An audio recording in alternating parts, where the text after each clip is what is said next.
ಸಮಾಲೋಚನೆ ಡಿಜಿಟಲ್ಗೆ ಸ್ವಾಗತ.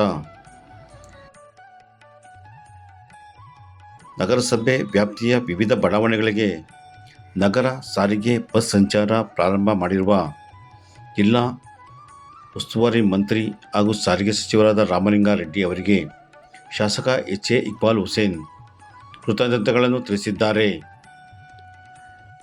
ಈ ಜಿಲ್ಲೆಯಲ್ಲಿ ಏನು ದಕ್ಷಿಣ ಜಿಲ್ಲೆ ನಮ್ಮ ರಾಮನಗರ ಕೇಂದ್ರ ಬಿಂದುನಲ್ಲಿ ಇತಿಹಾಸದ ಪುಟದಲ್ಲಿ ಒಂದು ವಿಶೇಷವಾದಂಥ ದಿನ ಇವತ್ತು. ಬಹಳ ದಿನದಿಂದ ಬಹುದಿನಗಳ ಕನಸಿದು, ಬಹಳಷ್ಟು ಜನಗಳ ಕನಸಿದು, ನಮ್ಮೆಲ್ಲರ ಕನಸು ಇವತ್ತು.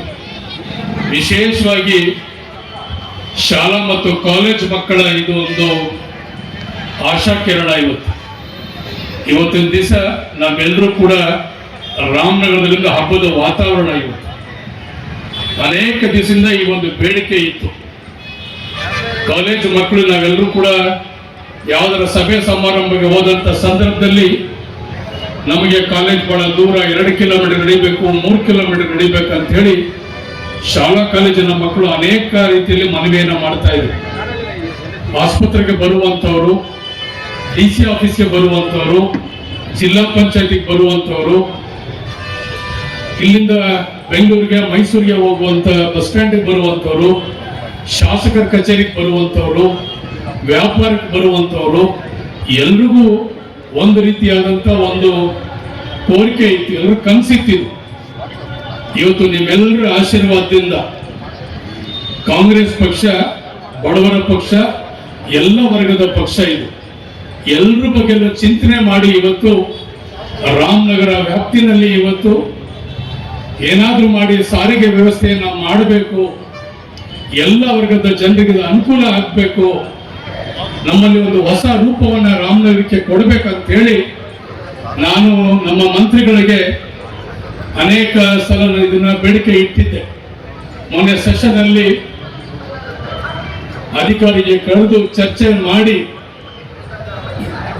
ಈ ನಗರ ವ್ಯಾಪ್ತಿಗೆ ಮಿನಿ ಬಸ್, ಯಾಕಂದ್ರೆ ನಿಮ್ಗೆಲ್ಲ ಗೊತ್ತು, ನಮ್ಮೆಲ್ಲ ರೋಡೆಲ್ಲ ಬಹಳ ಚಿಕ್ಕ ರೋಡ್ಗಳು, ಬಸ್ಗಳು ಕಟ್ಟಾಗಲ್ಲ, ಎಲ್ಲ ವಾರ್ಡ್ಗಳಿಗೂ ಹೋಗ್ಬೇಕು, ಎಲ್ಲ ಜನಕ್ಕೂ ಅನುಕೂಲ ಆಗಬೇಕು. ಆ ರೀತಿಯಲ್ಲಿ ಮಿನಿ ಬಸ್ಗೆ ನಾನು ಮನವಿ ಮಾಡಿದಾಗ ನಮ್ಮ ಮಂತ್ರಿಗಳು ನನ್ನ ಕರೆಗೆ ಹೋಗ್ಬಿಟ್ಟು ನನ್ನ ಮನವಿಗೆ ಸ್ಪಂದನೆಯನ್ನು ಕೊಟ್ಟು ಇವತ್ತು ಈ ಕಾರ್ಯಕ್ರಮಕ್ಕೆ ಚಾಲನೆ ಮಾಡಿಕೊಟ್ಟಿದ್ದಾರೆ. ನಮ್ಮೆಲ್ಲ ಜನರ ಪರ, ವಿಶೇಷವಾಗಿ ಕಾಲೇಜಿನ ಮಕ್ಕಳ ಪರವಾಗಿ, ಶಾಲಾ ಮಕ್ಕಳ ಪರವಾಗಿ ನಾನು ಮಂತ್ರಿಗಳಿಗೆ ಅಭಿನಂದನೆಯನ್ನು ಸಲ್ಲಿಸ್ತೇನೆ. ರಾಮನಗರಕ್ಕೆ ನಗರ ಸಾರಿಗೆ ಬೇಕು ಅಂತ ಆಯಿತು ಅಂತ ಹೇಳಿದ್ದೆ, ಅದೇ ಪ್ರಕಾರ ಇವತ್ತು ಪ್ರಾರಂಭ ಮಾಡಿದ್ದೀವಿ.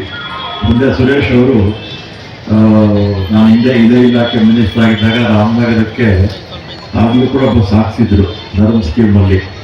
ಹಾಗ್ಯಾಕೋ ಅದು ಸರಿಯಾಗಿ ಓಡಲಿಲ್ಲ. ಆಗಲೇ 10 ವರ್ಷ ಆಗೋಯ್ತಲ್ಲ. ಈಗ ನಗರ ಕೂಡ ಬೆಳೆದಿದೆ, ಸುತ್ತಮುತ್ತಲು ಶಾಲಾ ಕಾಲೇಜುಗಳು ಬಂದಿದೆ, ಈಗ ಜನಸಂಖ್ಯೆ ಜಾಸ್ತಿ ಆಗಿರೋದ್ರಿಂದ ಹಾಕಿರ್ತಕ್ಕಂಥ ಬಸ್ಸುಗಳು ಸದುಪಯೋಗ ಆಗುತ್ತೆ ಅಂತ ನಾನು ಕೂಡ ಭಾವಿಸಿ, ಮತ್ತು ಇವತ್ತು ಬಸ್ ಸ್ಟ್ಯಾಂಡ್ ಒಂದು ಕೇಳ್ತಾ ಇದ್ದಾರೆ. ಬಸ್ ಸ್ಟ್ಯಾಂಡ್ಗೆ ಜಾಗ ಕೊಡಿಸುವಂಥ ಜವಾಬ್ದಾರಿ ಸುರೇಶ್ ಅವರ ಮೇಲೆ ಮೇಲೆ ಇದೆ. ಮತ್ತು ಅದೇ ರೀತಿ ಕನಕಪುರದಲ್ಲಿ ಬಸ್ ಸ್ಟ್ಯಾಂಡ್ ಡಿಪೋ ಎಲ್ಲ ಇದೆ. ಇನ್ನೊಂದು ಡಿಪೋ ಕೇಳ್ತಾ ಇದ್ದಾರೆ ಸಾಫ್ಟ್ವೇರಿಗೆ ಜಾಗ ಕೊಡ್ತೀನಿ ಅಂತ ಹೇಳಿದ್ದಾರೆ. ಅಲ್ಲಿ ಕೊಟ್ಟರೆ ಅಲ್ಲೂ ಕೂಡ ಮಾಡೋಣ ಅಂತ ಹೇಳಿ, ಮತ್ತು ಇವತ್ತು ಇನ್ನೇನು ಕೇಳಿದ್ದೀವಿ, ಬಸ್ ಸ್ಟ್ಯಾಂಡ್ ರಿನೋವೇಷನು, ಆಮೇಲೆ ಕಾರ್ಪೊರೇಷನ್ ಲಿಮಿಟಿಂದ 25 ಕಿಲೋಮೀಟರ್ವರೆಗೂ BMTC ಬಸ್ಸಸ್ ಬರ್ತಾ ಇತ್ತು. ಈಗ 40 ಕಿಲೋಮೀಟರ್ವರೆಗೂ ಕೂಡ BMTC ಬಸ್ಸಸ್ಸು ತೀರ್ಮಾನ ಆಗಿದೆ. ಇವತ್ತು ಆದೇಶ ಆಗುತ್ತೆ. ಆಗ 40 ಕಿಲೋಮೀಟರ್ ಅಂದರೆ ರಾಮನಗರ ಕೂಡ ಬಂದ್ಬಿಡುತ್ತಲ್ಲ.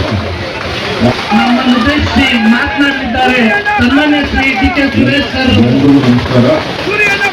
ಈಗಾಗಲೇ ಮಾನ್ಯ ಜಿಲ್ಲಾ ಉಸ್ತುವಾರಿ ಸಚಿವರು ಮತ್ತು ನಮ್ಮ ಶಾಸಕರು ಮಾತನಾಡಿದ್ದಾರೆ, ವಿಚಾರಗಳನ್ನು ತಿಳಿಸಿದ್ದಾರೆ. ಇನ್ನು ಬಹಳಷ್ಟು ದಿನ ಇದೆ ಮಾತಾಡೋದಕ್ಕೆ, ಮಾತಾಡೋಣ, ಭೇಟಿ ಮಾಡೋಣ. ತಲೆಕೆಷ್ಟಗಳು ಎಲ್ಲರಿಗೂ ಒಳ್ಳೇದಾಗಲಿ.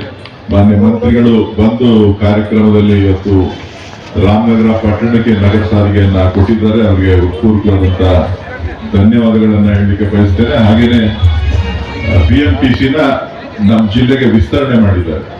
ರಾಮನಗರ ಮತ್ತು ಕನಕಪುರ ಮತ್ತು ಮಾಗಡಿಗೆ ಅದು ಮುಂದಕ್ಕೆ ಅನುಕೂಲ ಆಗ್ತದೆ. ಸೊ ಇವತ್ತೇ ಆದೇಶ ಮಾಡ್ತೀನಿ ಅಂತ ಹೇಳಿದ್ದಾರೆ. ವಿಶೇಷವಾಗಿ ಜಿಲ್ಲೆಯ ಜನತೆ ಪರವಾಗಿ ಮಾನ್ಯ ಸಚಿವರಿಗೆ ನಾನು ಧನ್ಯವಾದಗಳನ್ನು ಹೇಳಲಿಕ್ಕೆ ಬಯಸ್ತೇನೆ. ವಿಡಿಯೋ ಇಷ್ಟವಾಗಿದ್ದಲ್ಲಿ ಲೈಕ್, ಶೇರ್ ಮತ್ತು ಸಬ್ಸ್ಕ್ರೈಬ್ ಮಾಡಿರಿ. ವಂದನೆಗಳೊಂದಿಗೆ